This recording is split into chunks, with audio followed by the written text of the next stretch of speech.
Right, welcome everybody.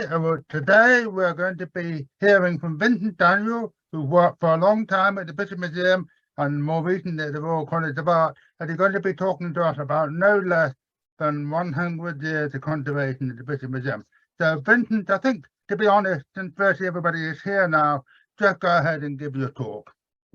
Okay, well, pleasure to be here. But today I'm going to talk about the scientific study of the deterioration and conservation of the type of objects found in museums and private collections.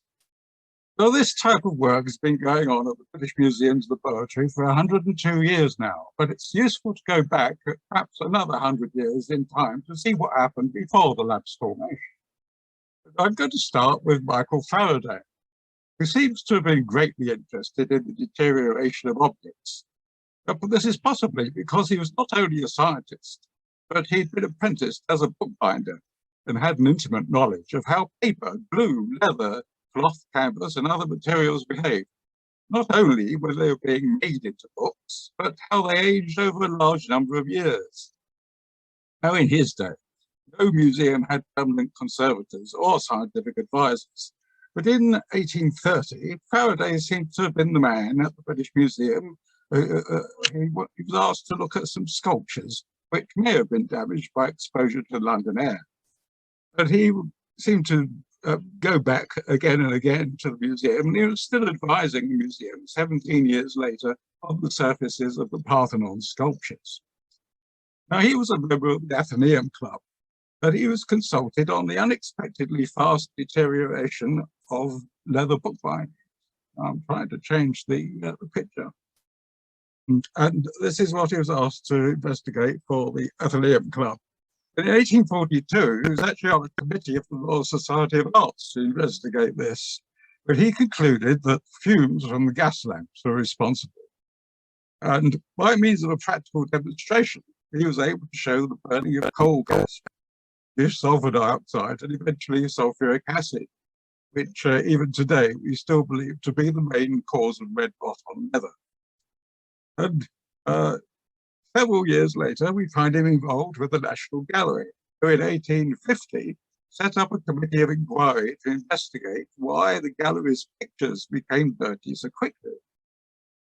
Well, suspects were the visitors themselves, who in those days were regarded as pretty unclean, and the outside air, which was polluted with soot and sulfur dioxide from coal, and there were biological sources too, which added to the air pollution. The gallery is not far from the River Thames, which was then rather malodorous. Could we have the next slide?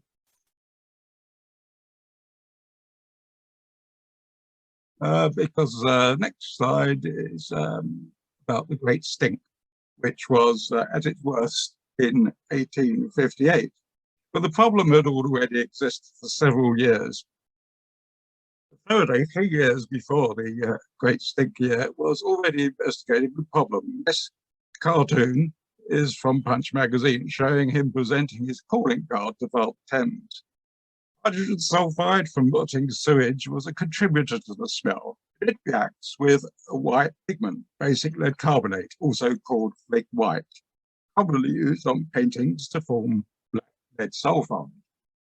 Next slide.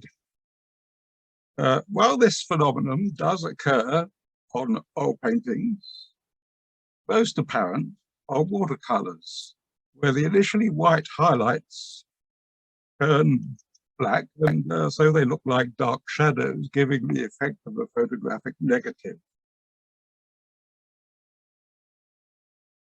Having problems, I see. No, no. I didn't know you wanted the next slide. Sorry. Oh, it's yes. Okay. Well, this is thing. Yeah. Well, he was very much valued by the National Gallery Committee, but he didn't become a member of staff at the gallery. The first professional scientist was not recruited there until 1934. Well, it did indeed seem that objects in public galleries deteriorated faster than those in private collections, but it wasn't known for sure which were the main, agents of deterioration. Was it the atmosphere of London, quote, filled with noxious ingredients which penetrate everywhere, unquote? Was it, quote, the breath of the crowd and the dust brought from within, from without, unquote? Or, quote, the very hazardous evil of artificial lighting, close quote, or a range of other factors? Well, J.C. Robinson, the surveyor of the Queen's Pictures and curator at the South Kensington Museum, correctly attributed one of the most important agents as fading caused by light. He had a preference for displaying electric light as opposed to daylight. Nowadays, most of us would feel the causes of fading were rather obvious and attribute it to light, especially that of the... Beg your pardon, that might be my phone.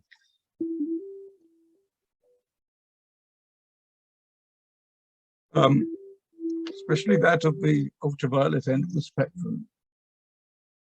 However, not everybody agreed. Sir James Linton, president of the Royal Institute of Painters in Watercolour, said that Robertson's views were erroneous and proceeded from ignorance of the art of watercolour. Next slide, please.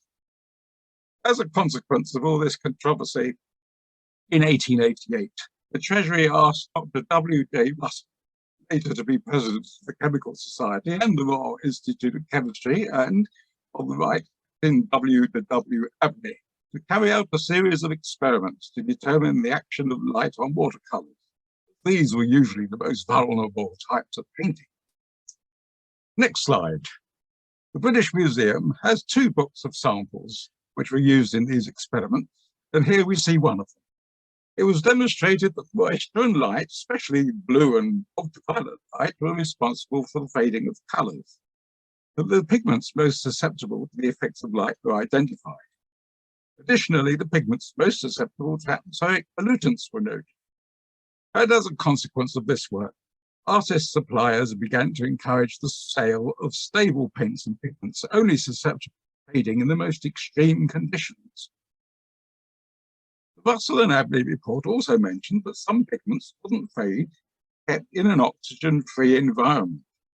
So this indicated a conservation practice way ahead of its time: inert gas storage to prevent oxidation of materials. Next slide, please. In the British Museum and elsewhere, rubber objects are sometimes stored in a nitrogen atmosphere to prevent them from oxidation. Using plastic or metallized plastic films to make sealed storage bags, the oxygen can be absorbed from the interior by placing sachets of oxygen-absorbing chemicals inside with the objects. The sachets we see on the left are primarily used to assist in food storage, so they're quite cheap to obtain. Larger scale inert gas storage is also practiced. In Washington, D.C., the Declaration of Independence is stored in an airtight showcase containing an argon atmosphere. Similar cases filled with nitrogen have been made for Egyptian artifacts at the Cairo Museum. Next slide. The British Museum's laboratory didn't open until 1922, but there was a chemist who made an extensive comparison of conservation methods for archaeological objects. He was Friedrich Bachmann, the first director of the chemical laboratory of the Royal Museums in Berlin. In 1898, he published a book summarizing the various methods which had been used, and it appeared in English translation in 1905, entitled The Preservation of Antiquities. Bachmann not only compiled a comprehensive catalogue of many treatments available, but tried many of them out. Archaeological materials made of clay, stone, ceramics, and corroded metal. And Rathken emphasized that previously buried objects had special conservation issues because of concentrations of soluble salts which they contain, typified by sodium chloride. Now, there are 2 main consequences of the presence of soluble salts in objects. One is that metals corrode significantly faster, and another is that salts may migrate around a porous object. But with relative humidity fluctuations, they crystallize and resolubilize at or below the surface of an object. causing layers of the surface to be lost. Next slide. Now we're going to see two rather famous photographs, well, at least in conservation circles. These photographs show an ancient Egyptian limestone foot from the British Museum collection, which they're famous because they show a particularly dramatic display of soluble salts, which fortunately could easily be washed off without damage. See, the next slide shows what happens when the salts were washed away. Next slide. Metal objects, and the next. Metal objects may also form chlorine-containing corrosion products. When formed, copper 2 chloride, Cooper's chloride, will react in high humidities to form another product, an alteration product called a tachyamite. Now, this has a larger volume than the original Cooper's chloride, and so if this is present on an object, the surface may be lost. A large amount of museum time has been taken up treating this problem and investigating it. The most satisfactory method today is to treat objects with benzotriazole, the formula you can see on the screen, which reacts with the copper ions, thereby passivating the Cooper's chloride. Nowadays, archaeological metal objects with corrosion layers are usually put under a microscope, and unwanted corrosion slowly and painstakingly removed with a scalpel. The skilled conservator can sometimes recognize a layer of corrosion which conforms to the original surface, and the original shape of the object can be recovered while still preserving some of the corrosion. While some of the corrosion of the conservation methods described by Rathgen involve simply soaking in water to remove salts, other liquids dissolve away the corrosion to a greater or lesser extent. For example, the methods he describes for corroded iron range in aggressiveness from mere soaking in water to, if the translated text can be believed, placing corroded iron objects in molten potassium cyanide, which would certainly not be considered at all today, either on safety grounds or ethical considerations. I need hardly say, try this at home. Oh, next slide. Porous buried stone and ceramics also contain soluble salts. One important problem for many large museums is that of Babylonian cuneiform tablets. The tablets are made from clay, into which wedge-shaped marks are made with a stylus. And excavated tablets often contain salts, the crystallization of which can push off the upper surface, now damaging or completely obliterating the writing.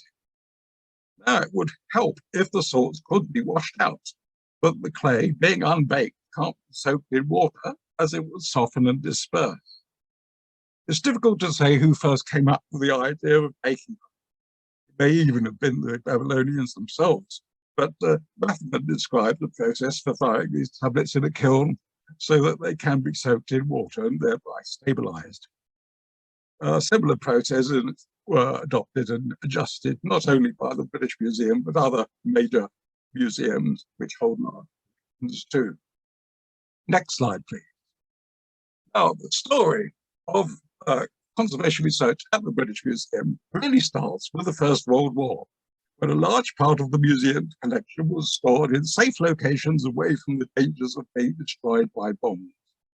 Now, remember, the museum's collection was included in those days not only the vast range of object types it holds today, but millions of books and manuscripts now in the British Library, which didn't split off from the British Museum until 1973, 50 years this year.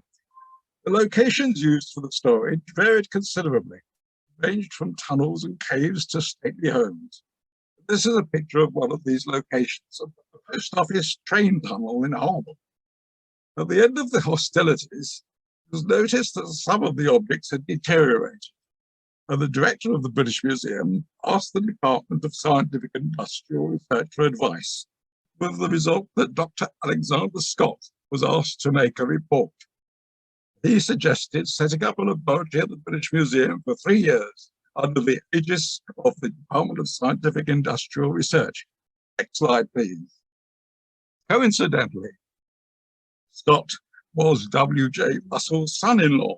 Russell, you may remember, wrote the Russell and Abney report on the fading of watercolors.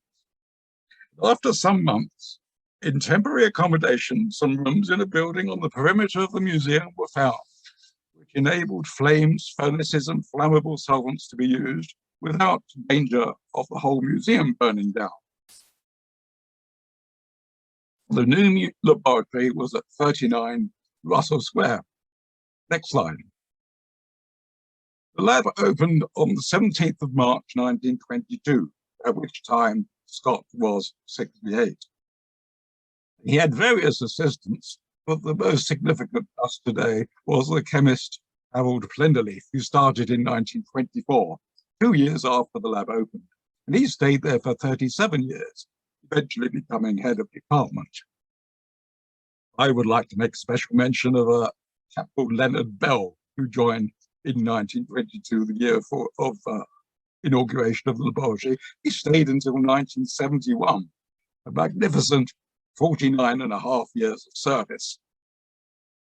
Now, work in the laboratories covered a wide range of activities, and soon the curators could see how valuable the work of scientists could be in finding out what objects were made of, how they were made, and finding new and better ways of conserving them. So in 1931, it was decreed that the laboratory should become permanent and part of the museum, and it's now been in existence for 102 years, making it the laboratory in a museum which has been in longest continuous existence. It's thought that the transfer of laboratory staff to the British Museum's own payroll took place in 1931, and gradually the number of staff increased, as did the array of analytical equipment available. The budget for the laboratory was very small to start with, and Scott provided apparatus for his private laboratory at home. A wide range of qualitative and quantitative analysis must have been carried out by classical methods. When I first started at the British Museum, I recall seeing a drawer of charcoal blocks and blowpipes, which would have been used for blowpipe analysis. Have the next slide. The first expensive bit of kit arrived when Scott purchased a second-hand microscope for £25, which could be used for the analysis of fibres, pigments, and corrosion products. And I think this is it, depicted in this photograph. Indeed, I think it's rather worth mentioning that despite the almost total lack of instruction in the use of optical microscopy in university chemistry courses today, the technique would have been invaluable in those days, and indeed it still is in conservation departments and amongst private conservators, where its low cost and widespread applicability enables users to determine the identity of many substances in minute quantity, and either by using chemical tests, tiny particle, or probably more usually by using optical features such as birefringence, refractive index, color, and morphology. Now, next slide. Instrumental analysis for elemental composition was initially available only externally. And there is a report in existence from time which describes a built-in analysis of a residue in a jar from Tutankhamun's tomb, which was carried out using carbon arc emission spectroscopy. A suitable apparatus was soon purchased, and this is a version of that type of apparatus from a photograph taken in 1937. Laboratories soon became famous and attracted interest from people all over the world. Howard Carter, who was excavating Tutankhamun in Egypt, used to pay an annual visit to discuss his excavations. And we do indeed find Scott paying a visit to Tutankhamun excavations in 1923, after which he was rather ill. Another famous archaeologist to regularly visit the laboratory was Leonard Woolley, best known for his excavations at Ur. Also visiting were his assistants, Max Mallowan and Agatha Christie, who was later to become Mrs. Max Mallowan. Assistance was also given on prestigious conservation problems in British buildings and objects. Indeed, in 1931, Scott wrote to many of the major museums and galleries in the UK offering the lab services. Now, conveniently for us, Scott wrote annual reports, which are today a useful guide to the first 13 years of the lab's activities. One of the several things they were particularly proud of was an improved process for reversing the blackening of lead white pigment we saw earlier on. Next slide, please. The new process involved the oxidation of the black lead sulfide to white lead sulfate using hydrogen peroxide. A feature of the new process was that hydrogen peroxide solution was shaken with diethyl ether, so the ether contained a small amount of the oxidizing agent, which would then be brushed onto paper, thereby avoiding any hazards arising from making the paper wet. This is a process which is still widely used today. Other problems which they investigated included the use of new types of bleach for discolored paper, the use of biocides to treat insects and fungal problems, improvements in methods for dealing with corroded metal objects, and the making of cuneiform tablets. Scott and Plenderleith also became involved in a committee run by the Society of Arts, which looked at what they called ailing pictures, and performed work on methods of construction of panel paintings and their varnishes. Next slide, please. Soon after Scott retired, Plenderleith brought out two small books, which we can see here. One on the conservation of paper-based objects, and another on conservation of antiquities. And he later wrote what was to become the standard reference work for object conservators for many slides, which you can see in the next slide. In fact, it was more or less the only book on scientific conservation for many years. It was later revised by Plenderleith's successor, Anthony Werner. Next slide, please.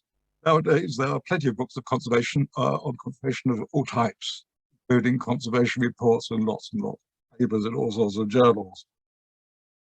Right, well, by the time the Second World War started, Plenderleith was in charge of the laboratory.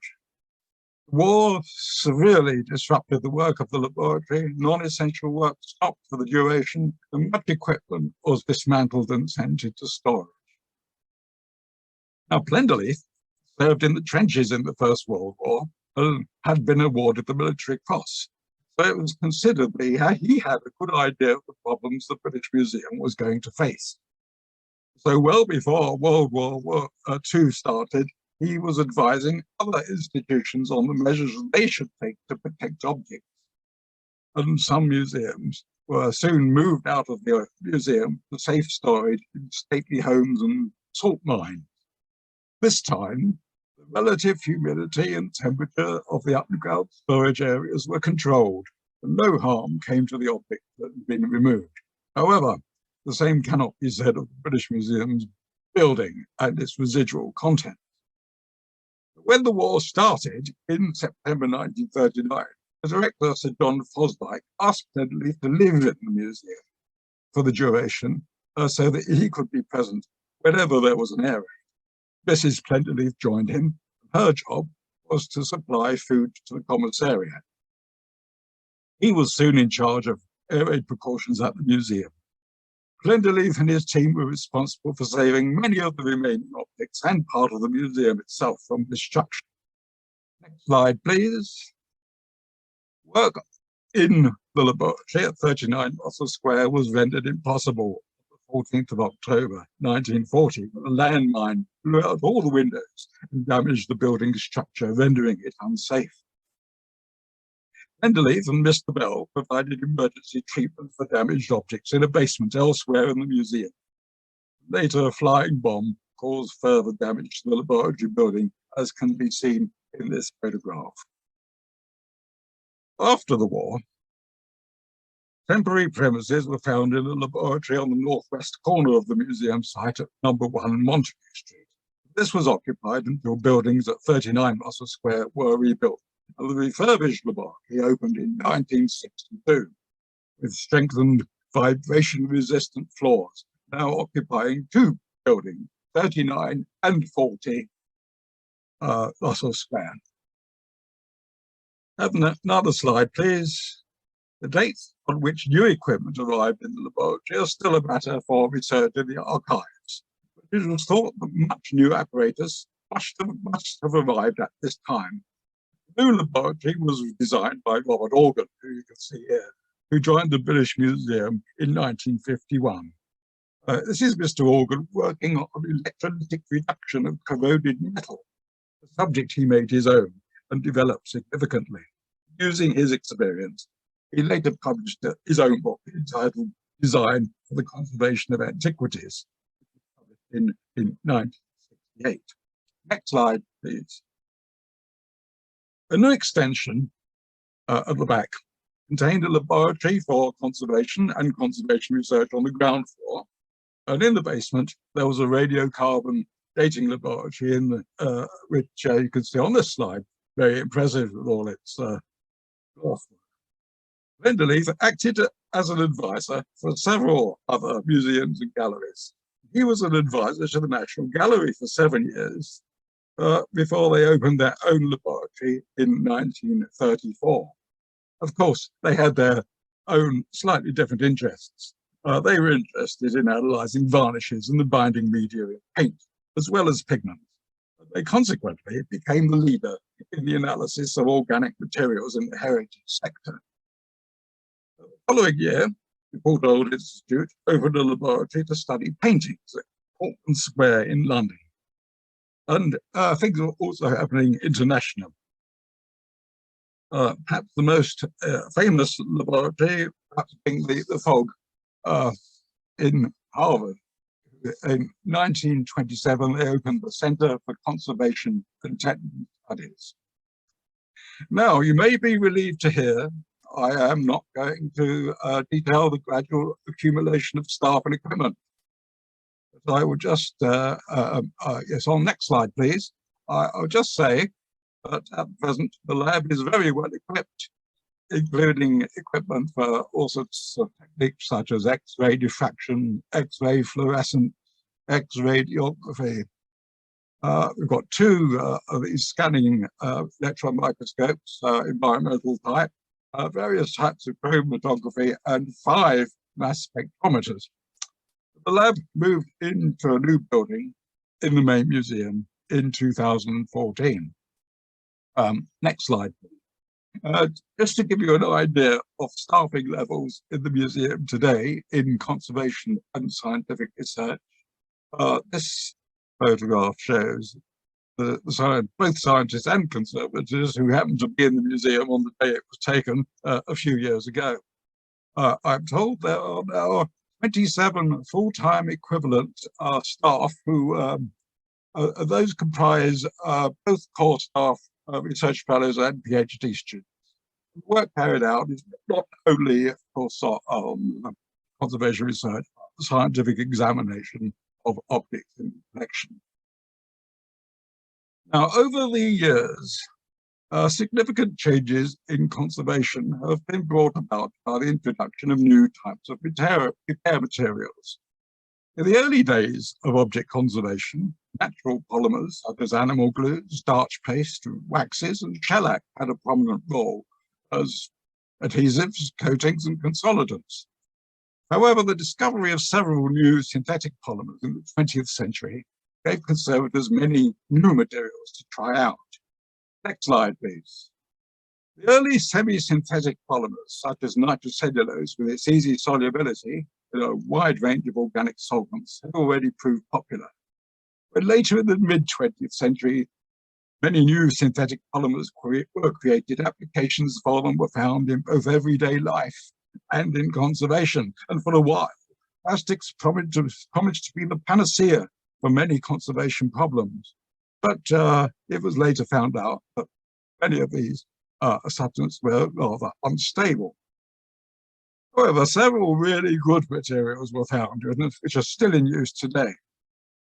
Epoxy resins are in use as adhesives for stone, glass, and ceramics. Cellulose ethers, such as carboxymethyl cellulose and hydroxypropyl cellulose, are used as adhesives and consolidants for textiles and paper. Perspex sheet is used for storage and mounting, and acrylic resins for adhesives, consolidants, and coating. The development of uses for new products involves close cooperation between scientists and conservators to see which ones are best suited for use in the workshop. Ideally, polymers should be removable if in the future it's decided they're no longer desired on the object. This is an ideal. In practice, it's not always a reality. It's a principle known as reversibility. Next slide, please. Now, the museum's collection also owns objects made of synthetic and semi-synthetic polymers. This is a necklace from Somalia, which was catalogued as having silver and amber beads. It had a problem. At regular intervals, the metal parts would turn green. Conservation scientists were asked to investigate this problem, and immediately the storage box was opened. There was a huge clue as to the root of the problem, as there was a strong smell of camphor. Camphor was frequently used as a plasticizer for nitrocellulose, but FTIR analysis proved that this was the case. As Fourier transform infrared analysis. The beads were not amber, but nitrocellulose plasticized with camphor. And the decomposing nitrocellulose was giving off nitrogen dioxide, which was reacting with copper in the beads, impurity in the silver, you see, to produce copper nitrate. Instability of nitrocellulose is nowadays best known for when it is used as a base for cinefilm. Rolls of such film are known to deteriorate very badly, and it's no longer used for that purpose. However, nitrocellulose was and still is widely used as an adhesive consolidant in museums all over the world. So the idea of it possibly being unstable deserved some investigation. We were able to conclude that when present in thin films and when used as a coating or as an adhesive, it was actually very stable. So it continues to be used to the present day. If all new materials used in conservation and storage are ideally tested before they're put into use. And accelerated aging tests are often used to predict whether they will change physical and chemical properties with time.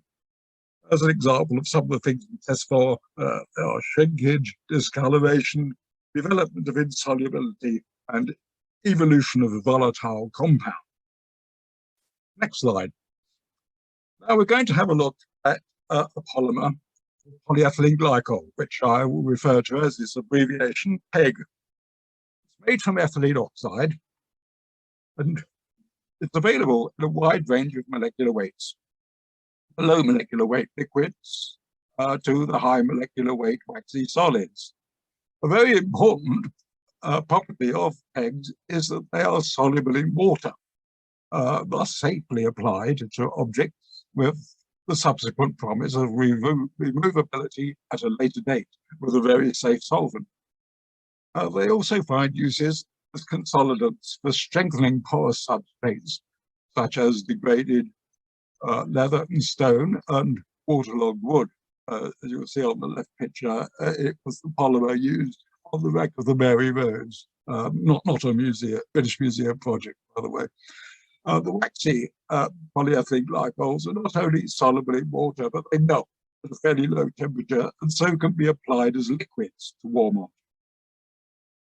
Today, their use is somewhat limited, as they're occasionally known to slowly oxidize and depolymerize. They're still widely used for the preservation of waterlogged wood.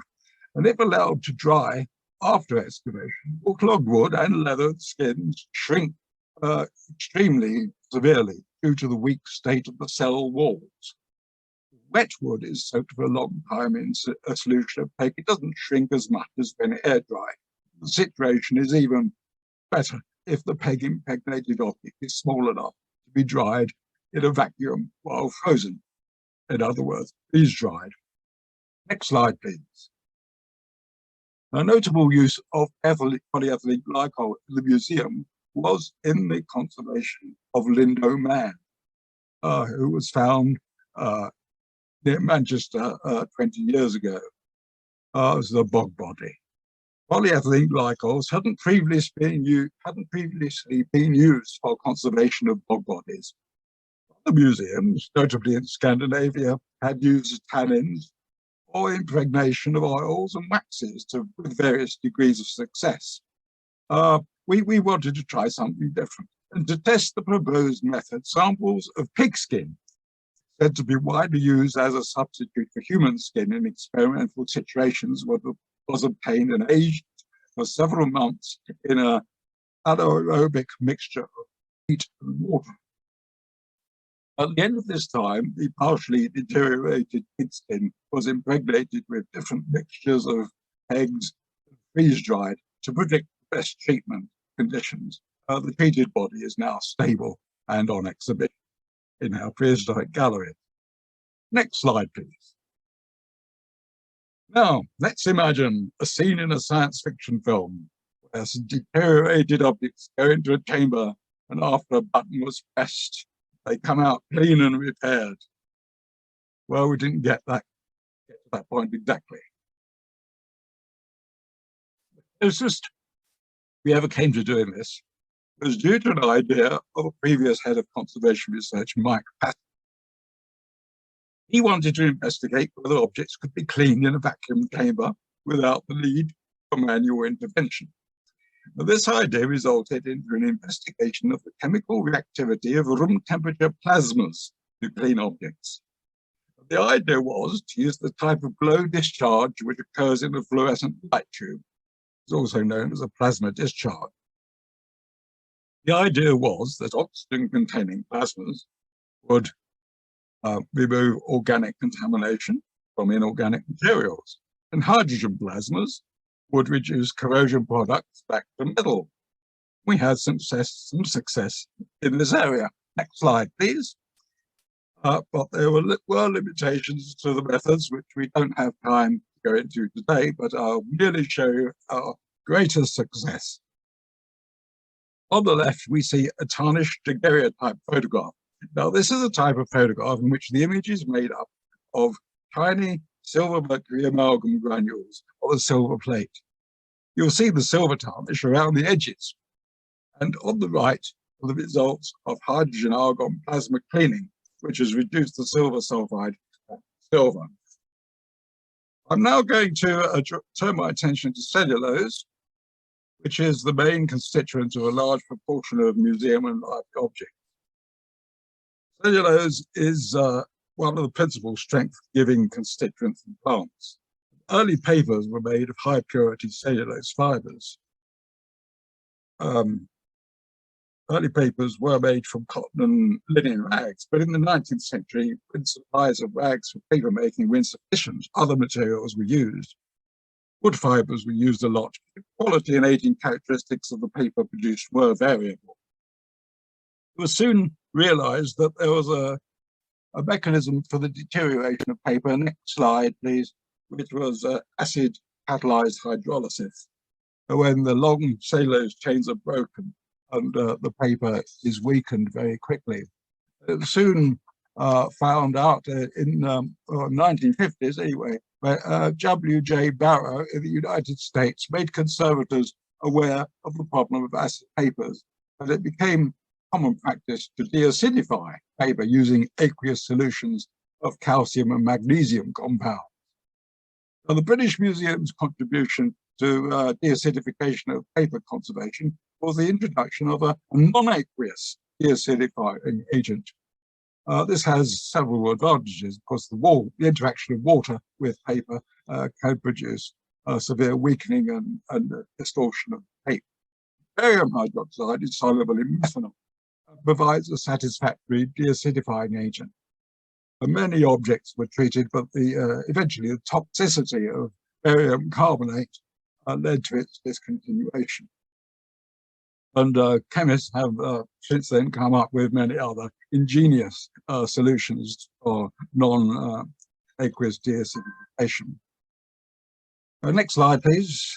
Aqueous, yes, aging paper sometimes discolors, becoming yellow or even brown. When this change occurs, it may be considered acceptable if it's regular, but when it's irregular, as in the cases we see on the slide, it's thing on the left and water staining on the right. It can be displeasing, and bleaching can be performed. Now, next slide, please. Traditionally, wet and damp textiles were laid out in the sun to bleach. And in this painting, we can see textile ships being laid out in the sun. Whereas sub-bleaching or light bleaching has been used in the laboratory, other chemical bleaches, which are usually oxidizing bleaches, which have been originated in the paper industry, have been used. One bleach, chlorine dioxide, was used for the conservation use by Gettins at the Trier Gallery. The lime green gas could be generated in solution by mixing sodium chloride with formaldehyde, and for many years this was the preferred bleach at the museum. Next slide, please. Another bleach which enjoyed popularity for a while is this one, chloramine P. Very useful because it is bought as white crystals used for the disinfection of aquariums nowadays. It was first looked at by Alexander Scott in the British Museum in the 1920s. Next slide, please. Another mechanism for cellulose deterioration is metal catalyzed oxidation, which can occur when iron or copper are present in inks, paints, or impurities in paper. I'd like to talk for a while about iron gall ink. It's a black ink made out of iron sulfate or other iron compounds with oak galls, or this case on the slide, lepo galls. These contain tannins. Unfortunately, in the ink, the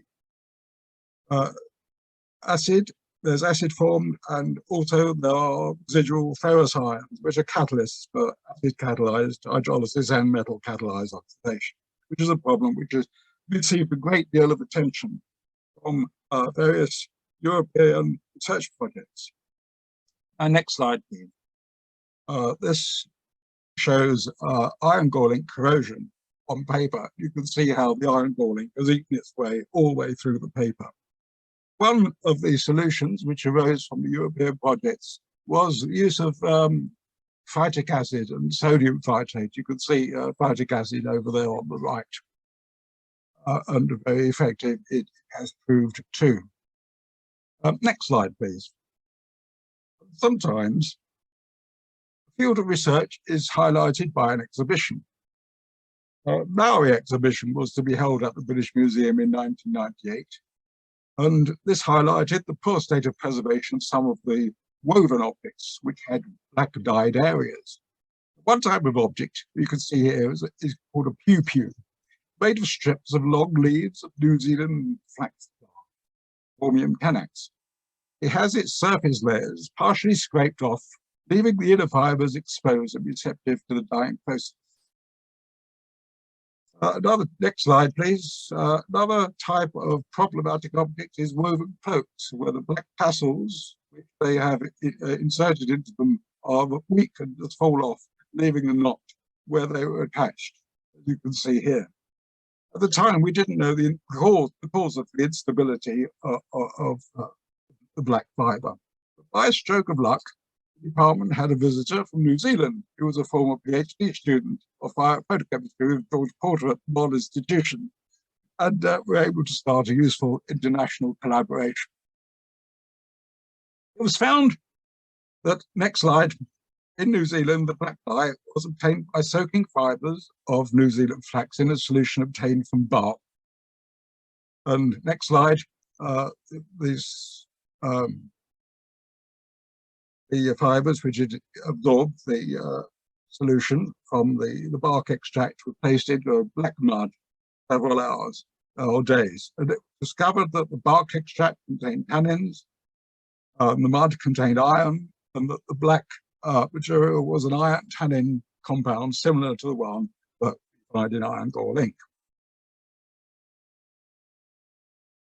And some of the solutions used for the conservation of iron gall ink are today used for the conservation of black dyed New Zealand flax. Next slide shows that the problem of iron gall ink and New Zealand flax also occurs on black dyed leather. This is a black dyed pouch made in North America, Native American Indian origin. The iron source in this case is iron rust dissolved in vinegar to produce iron acetate, and the tannin source is the Western red hemlock tree. Next slide, please. Now, the properties of modern materials are indeed difficult to predict. Accelerated aging tests utilize the fact that reaction rates increase with temperature. They're often used to predict the future. However, methods for detecting deterioration at room temperature are extremely scarce. And I'd like to finish this talk with some research that I performed on one such method, which I'm tempted to guarantee no one here has heard of. We met W.J. Russell already in connection with the Russell and Abney report.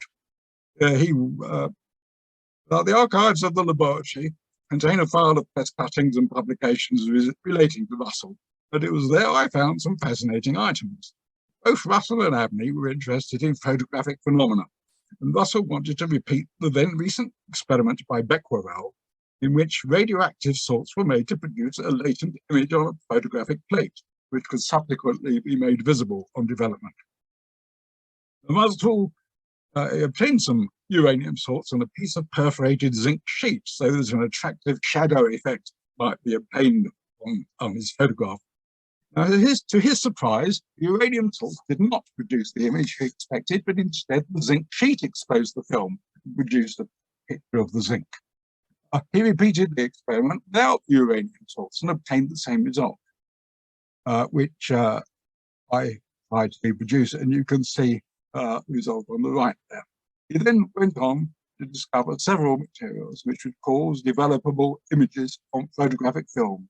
These included wood, drying oils, paints, varnishes, as well as freshly abraded metal. This phenomenon became called the Russell effect, and he concluded that the effect was caused by hydrogen peroxide evolved from materials. I was curious to try this myself, and with the help of a retired chemist from Kodak's research group, R.D. Clifford, I learned the modern film was not sensitive to hydrogen peroxide, but could be made to be so. So first, I'd like to show you this experiment with the zinc sheet. This is done by abrading the zinc sheet, placing it in an X-ray cassette with the film, and leaving it overnight. Following morning, the film is developed in a conventional way. Next slide, please. Aluminium also produces the Russell effect, and here we can see a sheet of aluminium with the words Russell effect scratched onto the surface, with silicon carbide paper in a small area. This is the Russell graph, which I call, as I call them, and I'm right in saying I think that there's no other way of telling the difference between old and new scratches on metal. It was also found that different types of paper produce the Russell effect, but with differing intensities. Next slide, please. In summary, the most active papers were those with a high lignin content, i.e. those most prone to oxidative deterioration. Such papers are widely used in cheap paperback books. And finally, next slide, please. I'd like to show you an experiment in which the effect of light on such a paper is revealed. The sheet of paper on the left has been kept in the dark shortly before the experiment was exposed to light, but with the blue cardboard mask in place, so that light only fell on the top and bottom edges and the star-shaped area. The paper being removed, it was placed in contact with the film with the satisfying result you can see on the right. Very strong effects are produced with oxidizing drying oils, paints, and with wood. And the room temperature oxidation of organic materials such as that, we now know, proceeds by free radical reactions which involve peroxides of various types, and that hydrogen peroxide is often one of the products of such room temperature oxidation. So it's possible Russell was correct in his conclusion that hydrogen peroxide was produced by oxidation, only he wasn't aware of free radical processes. Last slide, please. We've only had a chance to look briefly at conservation research and activity found all over the world now in museums and universities.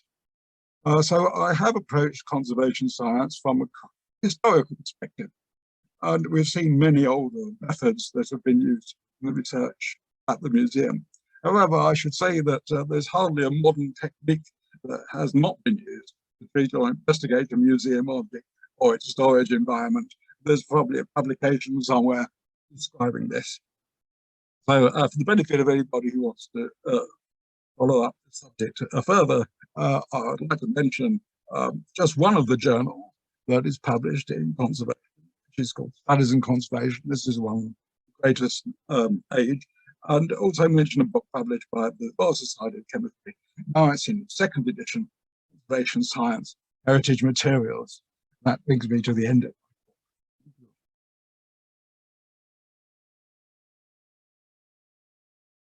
Well, thank you very much. I'm going to get my Vincent. slide back. Yes, that's it.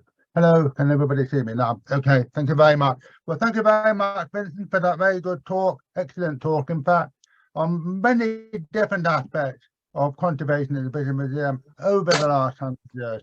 And it's a pity, of course, that it got bombed during the war, but it arose again from the ashes and is now very important indeed. I've got one question in chat, but I'll just say a couple of things myself first. And what's really fascinating to me, having worked at the Science Museum for so many years, is how much in advance of the Science Museum, the British Museum was. I mean, we only started to have conservative, believe it or not, about the time I joined the museum in 1991. So that made it almost 70 years after the British Museum. And it's fascinating that the two problems they immediately discovered in my own collection, incidentally, both objects on display, one was the deterioration of a leather bellows from the 1850s, which had been used by Miller at King's College for an ultraviolet spectrometer. So that took years. That took absolutely years to sort out. It took 3 or 4 years. And the other one was the fading of coloured paper, which was on display. It was very, very obvious, but when you looked at the paper underneath the exposed bit, it was a completely different colour. So, so we took a long time to get anywhere near up to scratch with you, and I'm not sure we've ever reached the great heights of the British Museum. The one thing we did have was in the 1990s, we did have a chap who was working on plastic conservation, but I think that was about our most important contribution to the subject. I mean, please tell me, Vincent, I mean, were there other museums that the British Museum collaborated with? I mean, you mentioned the National Gallery there. I just wondered, did you ever work with Jonathan Ashby Smith at the V&A, for example? Yes, I didn't mention the Victoria and Albert Museum, but they certainly had, well, I don't know about conservators, but people who were interested in conservation science from a very early time. And the profession of conservation is one that is fairly new. I mean, a lot of the repair work on museum objects was contracted out of the museum in the early times. And this was one of the problems that the people who were doing the conservation didn't liaise with the curators. And so the curators didn't know what was happening to the objects. In fact, a lot of the repairers had trade secrets, which they wouldn't reveal anyway to the curators. Eventually, the profession of conservation came into existence. And then a lot of the museums did start to employ conservators of their own, but this is only something that's happened within the last maybe 50 years. The V&A, yeah, they're very much in the vanguard of doing things with scientifically in the conservation area. They were. I mentioned barium hydroxide to you earlier as a non-aqueous deacidification treatment. They were the first people to use that actually even before the British Museum, but they used it about 100 years ago on the Raphael cartoons, which you may be familiar with. Yeah. In fact, I'm interested in bringing that up because one of the questions we have is, in fact, we only have two, but one of the questions I have is, what do they use for the restoring of colors in pictures? That's a very big subject. I don't know if you want to say something about that. I think you'd probably like to say we don't restore pictures in colors. There's a great deal of difference between conservation and restoration. Right. I think you might find that in the commercial field, you will find that on oil paintings, for example, some of the colors may be restored. But in a museum situation, we try to just stop things deteriorating and make them be in such a state that they reveal the maximum amount of information to the student or researcher. We would not, for example, take a faded watercolor and try to restore the colors in it, or take a wooden painted object and put the colors back on again. This would be against the ethics of museum conservation. Yeah. We have a question from Christine Hostock, who's an expert on pigment, and she asked which pigments are found to have poor light fastness. Well, again, a big subject, I guess. Oh, well, one of the worst that I've ever come across is realgar, which is a arsenic sulfide, and it can fade quite significantly on a laboratory benchtop in hours. Quite remarkable. There are many others. Ancient Egyptians were particularly bad at choosing pigments, for example, for coffin and papyrus decoration. Orpiment, another arsenic sulfide, that also fades. A lot of the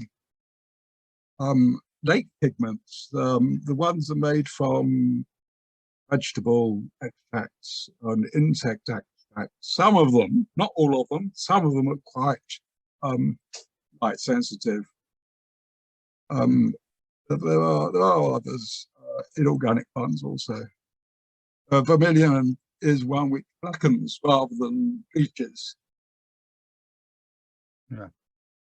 Sometimes it's the binder that discolors.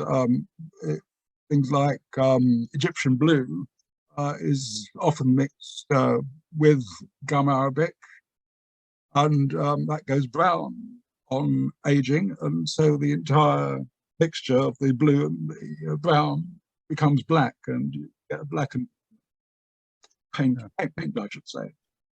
Yes, that's not, in some ways, it's not just a question of the fading, it's also the fact that many pigments can change colour, even if they don't strictly fade. Of course, this is an enormously complicated subject. Lots of people are saying what an interesting talk this was, and I obviously say that myself. Well, I have one technical. Perhaps I could end on one technical question. I left it to the very end because I wanted to give other people a chance to ask their question. But you showed that plasma, which is a hydrogen argon plasma. Yeah. And my question to you, having worked on Lovelock, is does that depend on the so-called penning effect? Or is that something you know about? Penning effect? I haven't heard of that. Yes, it was discovered by a chap at Phillips and Eindhoven. What it is, if the argon gets excited, it goes into an excited state. Obviously, as a molecule, as an atom, it can't split or anything, but it goes into an excited state, and then it hits the hydrogen and causes a hydrogen. So it itself doesn't become a plasma, but it makes hydrogen into a plasma. And that allows you to get a hydrogen plasma at a much lower potential than you would need with pure hydrogen. So it does seem to me that this hydrogen argon plasma must depend on the penning effect. Yes, you do need to use argon. Hydrogen on its own doesn't produce much of a glow discharge. That particular example we saw was excited using about 1,000 volts with alternating current, 50 hertz. I was just using a transformer to step up voltage. Other methods for providing plasmas, you can use radio frequency, where you don't have an electrode in the chamber at all. And I think the way that it works is that the molecules rush backwards and forwards without sort of hitting the sides of the chamber, but they get so excited that you get ionization taking place. And that's how the radio frequency thing works. With the electrode in there, you get the molecules hitting the metal surfaces and an ionization taking place that way. Yeah, it's very, just to explain to the audience briefly, that it was James Lovelock would happen to use argon by accident one day because the stocks of helium at the National Institute of Medical Research, where he was working at the time in the late 1950s, have run out. So somebody suggested using argon instead. And to his great surprise, the electron potential detector that he was using at the time suddenly started working after a great deal of failure. And it was only afterwards he discovered that this was due to the Penning effect. The argon detector was used for a few years, but in about 4 years after, in fact, it had been commercialized, it was replaced by the much more famous electron capture detector. So here we have a connection between gas chromatography and the British Museum, which one would never have suspected. So anyway, thank you very much again, Dave. Vincent, for a wonderful talk. Thank you for coming along. I know we've had our problems in setting this up, but it's all worked out absolutely fine. Everybody's loved it. And by the way, folks, we're on our holidays now. We have no talk in August. And in September, we're having a talk by Anita Quay in Glasgow, who'll be talking about the Crutchley Archive of Natural Dye in our 3rd week in September. So please come along to that talk, and please come to our conference in October on British X-ray crystallography if you haven't already signed up for it. In the meantime, I hope you all have a lovely summer, enjoy your holidays, and we'll see you back in September. Finally, once again, thank you very much, Vincent, for that lovely talk. Bye for now, everybody, and see you back in the autumn.